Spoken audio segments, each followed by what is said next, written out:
Assalamu alaikum. This is Sir Mohammad Hamza here from accounting. So today we are going to do another question of depreciation from June 2020, paper 22, or we can say paper 2 variant 2.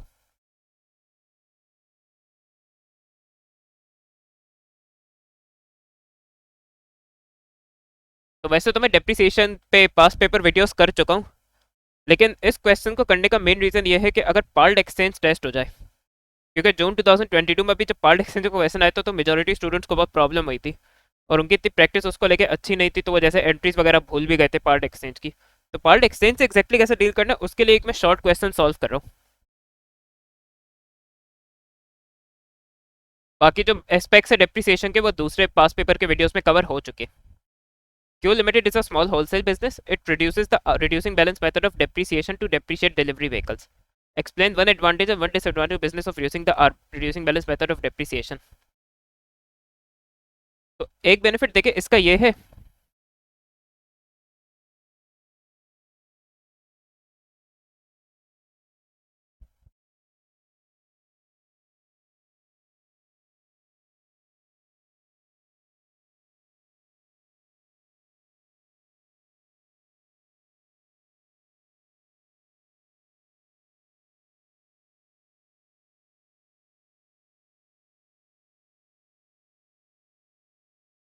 इसका एक benefit ये reducing balance method का कि earlier years होते हैं useful economic life के non current asset के, तो उसमें डेप्रिसिएशन ज़्यादा होती है, रिपेयर मेंटेनेंस कम होती है। तो जब रिपेयर मेंटेनेंस कम होती है तो फाइनेंशियल स्टेटमेंट्स में डेप्रिसिएशन चार्ज ज़्यादा होता है।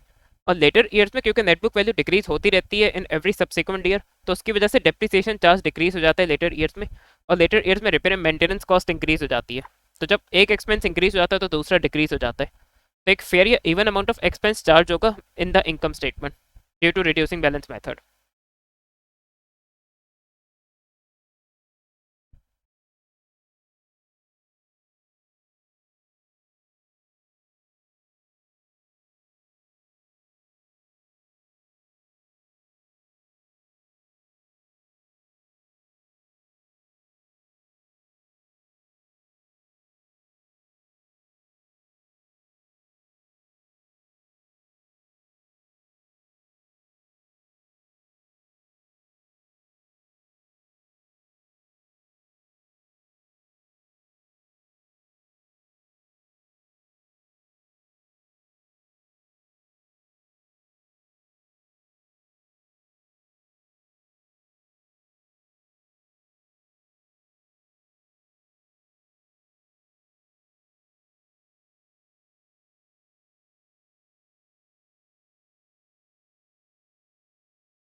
ये मैंने रिटर्न में एक्सप्लेन भी कर दिया। डिसएडवांटेज ये कि इसमें हर साल क्योंकि नेटबुक वैल्यू चेंज होती रहती है तो हर साल आपको डिफरेंट डिप्रिसिएशन चार्ज कैलकुलेट करना पड़ेगा। So obviously it is more complicated to use.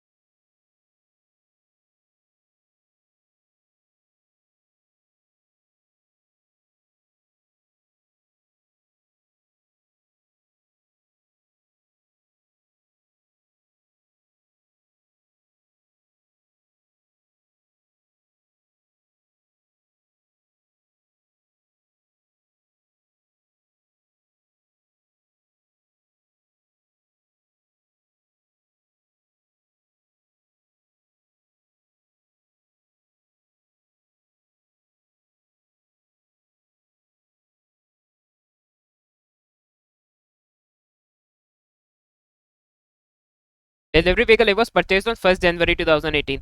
Delivery vehicle B was purchased on 1st April 2018. Depreciation of 20% per annum has been provided annually using the RPM.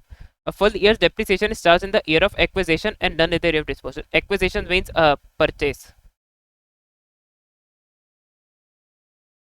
The business financial year end is 31st December. तो उसमें monthly basis नहीं, इसमें कि in the year of acquisition चाहे year beginning में लिया चाहे year end में लिया, फुल ईयर का डिप्रिसिएशन चार्ज होगा, और ईयर ऑफ डिस्पोजल में नो डिप्रिसिएशन. तो calculate the balance of the delivery vehicles provision for depreciation account at 31st December 2019.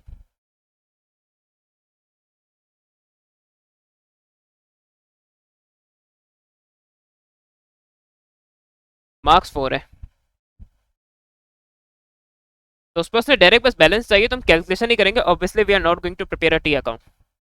तो हमने दोनों व्हीकल्स परचेज किए 2018 में, और एक ईयर बिगनिंग में परचेज किया, एक अप्रैल में परचेज किया, लेकिन full year depreciation in the year of purchase हो तो दोनों में फुल ईयर का डेप्रिसिएशन चार्ज होगा. तो अगर हम इसका 2018 का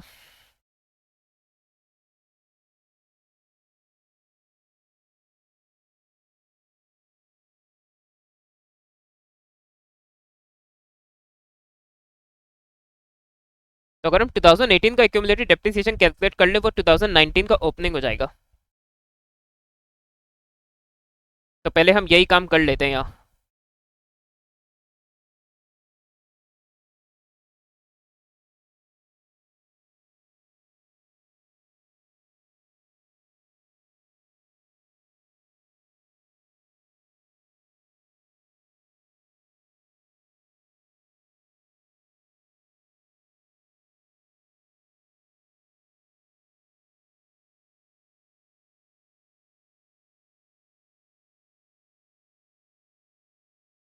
तो हम दोनों पे कंबाइंड डेप्रिसिएशन कैलकुलेट कर लेंगे, क्योंकि दोनों में फुल ईयर का डेप्रिसिएशन कैलकुलेट होगा 15,200. और 2018 में कोई डिस्पोजल तो हो नहीं रही है, और 2018 में दोनों व्हीकल्स को यूज करते हुए 1 ईयर हुआ है, तो obviously 1 years depreciation will be accumulated depreciation for 2018 and this will become the opening balance for 2019. और वैसे आप लोग इस पे चाहे तो प्रोविजन फॉर डेप्रिसिएशन का रफ टी अकाउंट बना के भी कर सकते हैं, अगर आप लोग इसको थोड़ा अपने लिए ईजी करना चाहते हैं.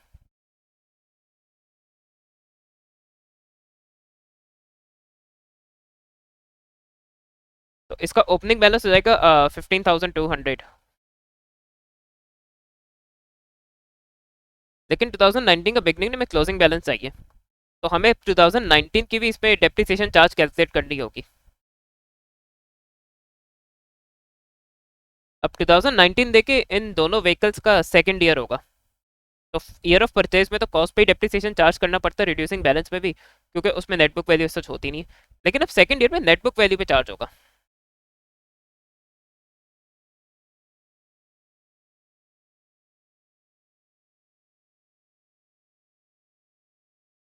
तो पहले अगर मैं at the end of 2018 net book value दोनों की कंबाइंड निकाल लूँ, तो उससे कुछ हो सकता है.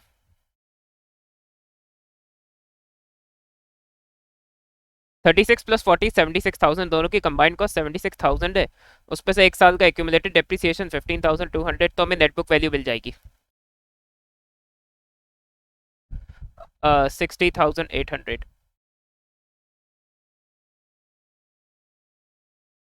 अब 2019 में इस पे डेप्रिसिएशन चार्ज करेंगे नेटबुक वैल्यू पे.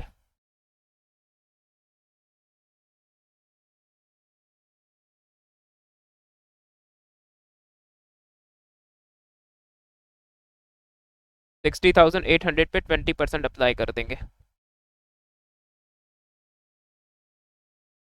तो that will be 12,160.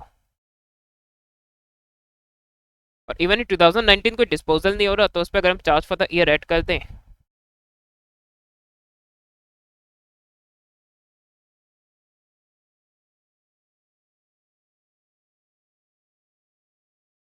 Disposed of asset का कोई डेप्रिसिएशन नहीं है, तो हमारा बैलेंस ईडी आ जाएगा.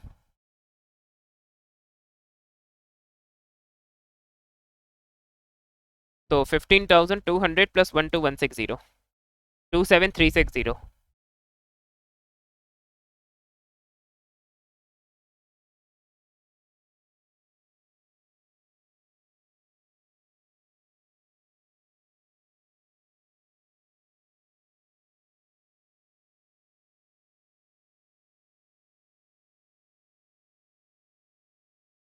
और क्योंकि इस पे फेयर टी अकाउंट रिक्वायर्ड नहीं, इसलिए मैं रफ बना रहा हूँ। तो अगर आप लोग को इसके साथ कंफर्टेबल नहीं है स्टेटमेंट फॉर्म से, तो आप लोग इसे टी अकाउंट बना के भी कर सकते हैं। 2018 का एक्यूमुलेटेड डेप्रिसिएशन 2019 का ओपनिंग हो जाएगा।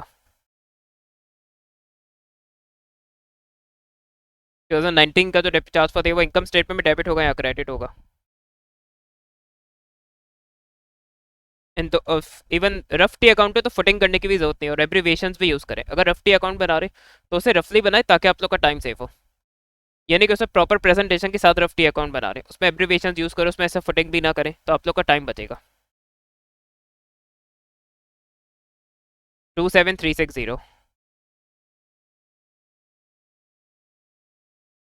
तो अभी आप लोगों पे कि आप लोग कौन सी अप्रोच यूज करना चाहते हैं, लेकिन जहां वो टी अकाउंट बनाने को गएगा वहां पे टी अकाउंट बनाना है।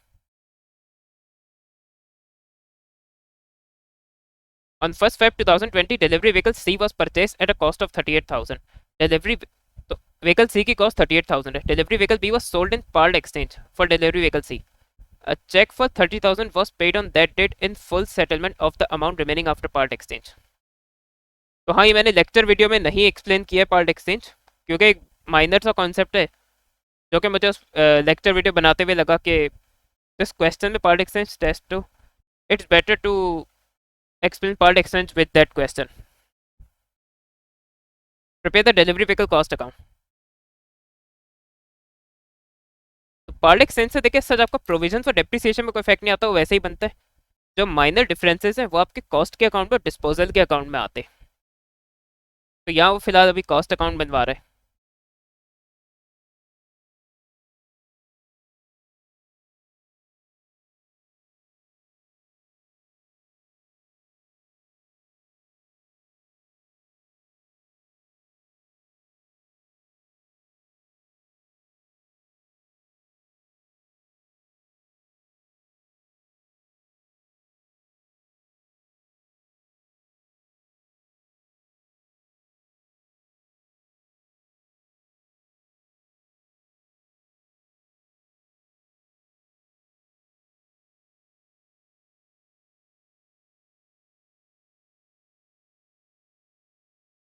तो पार्ट एक्सचेंज सिंपली ये होता है कि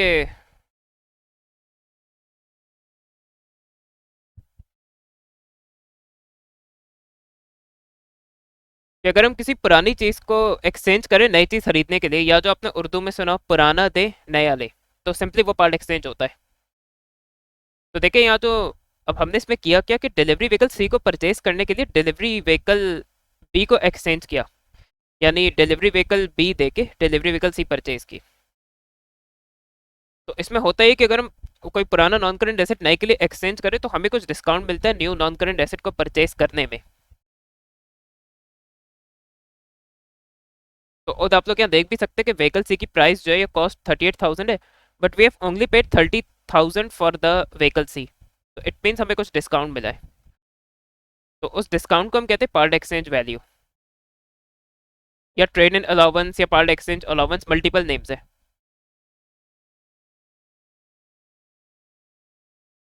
तो ये सिंपली आता है कि जो ओरिजिनल कॉस्ट या ओरिजिनल प्राइस है न्यू नॉन करेंट एसेट की, उस पे से पेमेंट माइनस कर दे। तो हम यहाँ कैलकुलेट कर लेते।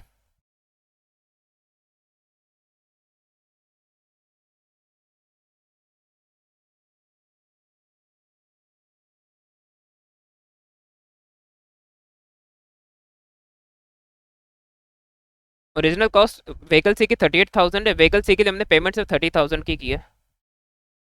तो इट मीन्स हमें 8,000 का डिस्काउंट मिला है बिकॉज ऑफ एक्सचेंजिंग। तो ये पार्ट एक्सचेंज वैल्यू होती है।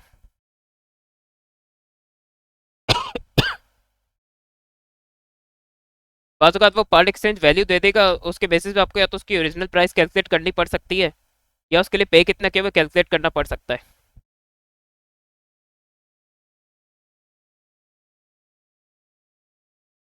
और ये माइंड में रखिएगा कि जो पार्ट एक्सचेंज में न्यू व्हीकल पर नॉन करेंट एसेट परचेज किए, डेप्रिसिएशन उसकी ओरिजिनल कॉस्ट पे ही चार्ज होती है।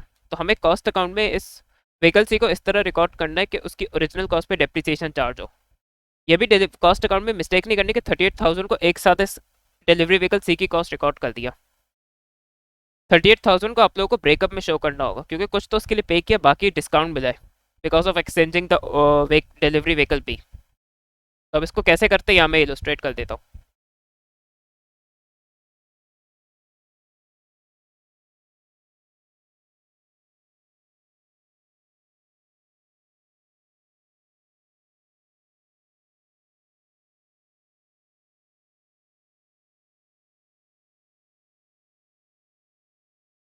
तो यही स्पेस टी अकाउंट का फॉर्मेट गिवन है, तो मैं इसको यहीं प्रिपेयर कर दूंगा। डेट्स का कॉलम नहीं, इसका मतलब no dates are required, balance brought forward. तो जो 2019 का क्लोजिंग है वो 2020 का ओपनिंग हो जाएगा, तो 76,000 कंबाइंड कॉस्ट है डिलीवरी व्हीकल ए और डिलीवरी व्हीकल बी की। फिर delivery vehicle be dispose of हो रही है, तो तो वो यहाँ क्रेडिट हो जाएगी और डिस्पोजल अकाउंट में डेबिट होगी। तो डिलीवरी व्हीकल बी की जो कॉस्ट है वो 40,000 है। अब व्हीकल से हमने परचेज किया तो हमें इसको एडिशन या रिकॉर्ड करना है, लेकिन हम मिस्टेक ये करते हैं कि 38,000 एक साथ रिकॉर्ड कर देते हैं। देखिए 30,000 पे किया, तो ये मैं आप लोग को थोड़ा सा एंट्री से भी एक्सप्लेन कर देता हूँ।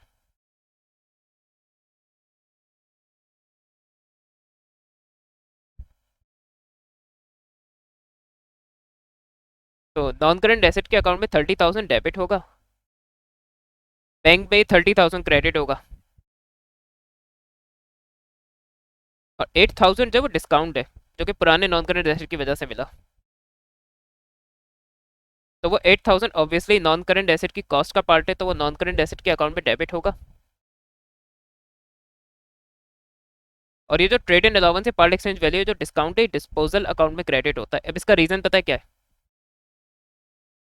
देखिए जो डिलीवरी व्हीकल बी को डिस्पोज ऑफ करके हम कोई एक्चुअल में तो अमाउंट रिसीव नहीं कर रहे, कोई डिस्पोजल प्रोसीड्स रिसीव नहीं कर रहे, लेकिन डिलीवरी व्हीकल बी की वजह से डिलीवरी व्हीकल सी पे डिस्काउंट मिला है।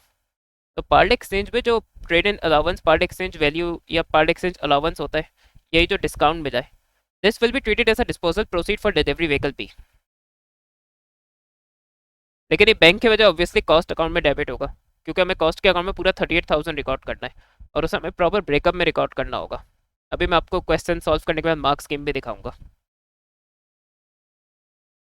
तो पहले बैंक में लिखते 30,000,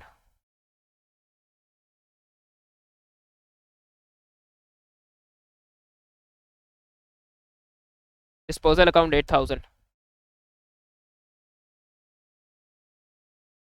अब हम इसका बैलेंस सीडी निकाल देंगे, 76 plus 30 plus 8, that is 114,000। 114 minus 40, so that makes 74,000।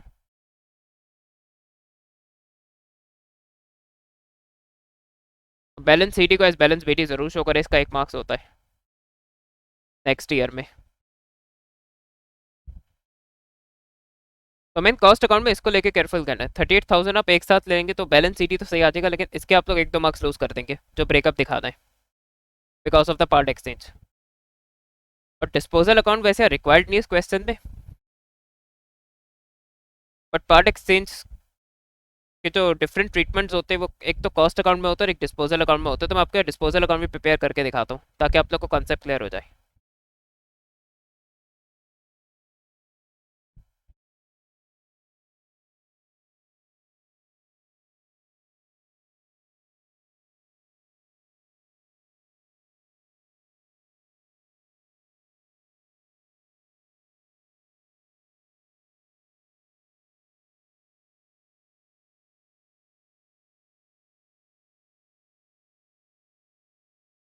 तो डिलीवरी व्हीकल्स की कॉस्ट 40,000 थी, एनसीए में क्रेडिट हुई है डेबिट होगी। फिर part exchange allowances disposal procedure होगा, तो वो नॉन करंट एसेट के अकाउंट में डेबिट हुआ या क्रेडिट होगा। अब we need the accumulated depreciation for delivery vehicle B. अब ऊपर से हमें वैल्यूज लेने उठा सकते हैं, क्योंकि उसने 2020 का प्रोविजन फॉर डेप्रिसिएशन अकाउंट बनवाया नहीं। और ऊपर जो हमने डेप्रिसिएशन चार्ज कैलकुलेट किया दोनों का कंबाइंड कैलकुलेट किया, क्योंकि टोटल मांगा था उसने। तो हमें डिलीवरी व्हीकल बी के लिए सेपरेटली एक्यूमुलेटेड डेप्रिसिएशन कैलकुलेट करनी होगी। तो देखिए 2020 में डिस्पोज ऑफ हो गया, तो 2020 तो ईयर ऑफ डिस्पोजल है, उसमें कोई डेप्रिसिएशन चार्ज नहीं होगा व्हीकल बी में। तो इस पे 2018 पर 2019 पे डेप्रिसिएशन चार्ज होगा। इसकी कॉस्ट 40,000 है, पर 2018 का डेप्रिसिएशन चार्ज 40,000 पे अगर मैं 20% अप्लाई करूँ, सो दैट विल बी 8,000। फिर ये इसकी ईयर एंड की नेटबुक वैल्यू आ जाएगी, दैट इज 32,000। फिर 32,000 में हम 2009 नेटबुक वैल्यू में सेकंड ईयर में हम डेप्रिसिएशन कैलकुलेट कर लेंगे, तो दैट इज 6,400।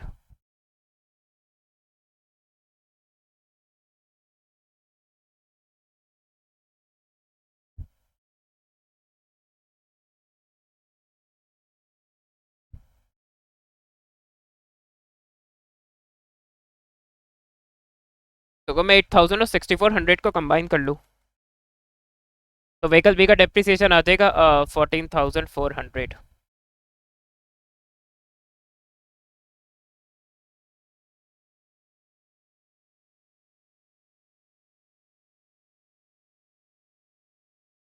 तो instead of being delivery vehicle देखना था, ये एक मेजर डिफरेंस है।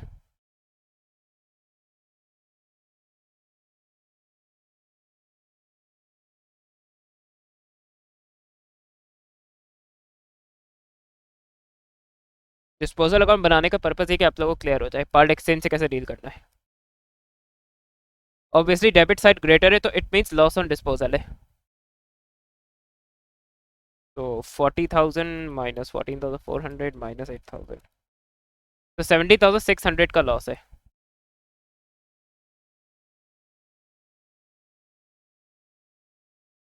My bad.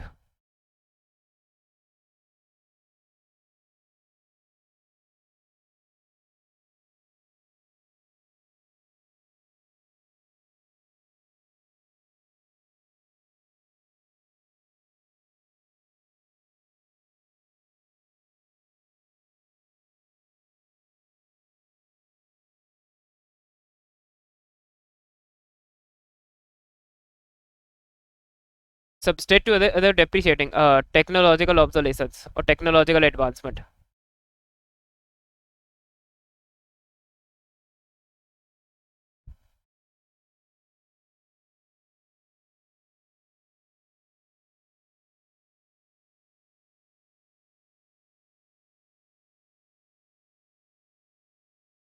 Inadequacy,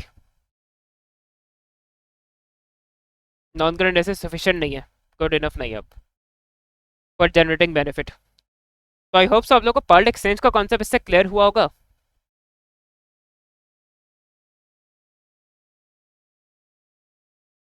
by the way इसकी मार्क्स स्कीम इसलिए दिखा रहा हूँ ताकि आप लोग को कंफर्म हो जाए कि how to deal with part exchange.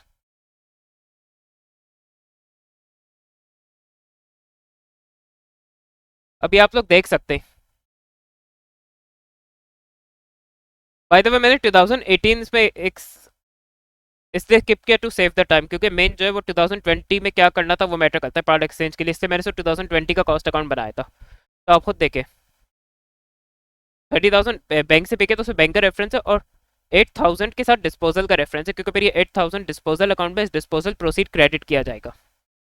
तो 38,000 को एक साथ रिकॉर्ड नहीं करना, आप देखें 2 मार्क्स लूज करेंगे।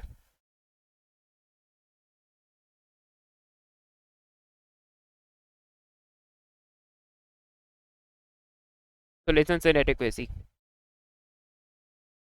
अल्लाह हाफिज।